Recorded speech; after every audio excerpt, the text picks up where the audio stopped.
ভারতবর্ষে 1 নম্বর পর্যটন স্থান কোনটা?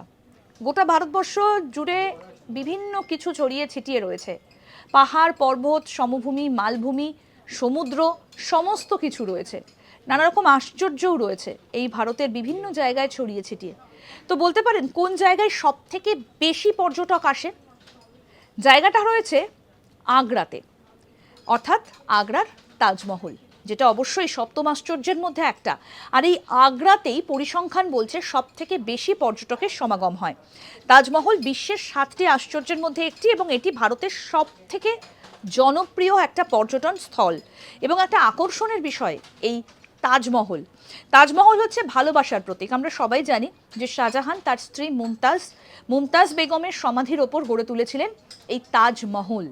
আর এই তাজমহলে তার যে অপরূপ সৌন্দর্য, পূর্ণিমার রাতে তাজমহল আরও সুন্দর মায়াবী মোহময়ী, তার সেই রূপ দেখতে প্রচুর পর্যটক আসেন। আর এই তাজমহল অর্থাৎ আগ্রার তাজমহলই ভারতবর্ষের মানচিত্রে, ভারতবর্ষের পর্যটন মানচিত্রের সব থেকে আকর্ষণীয় জায়গা। দেখতে থাকুন আজ তাক বাংলার ইউটিউব চ্যানেল, সাবস্ক্রাইব করুন।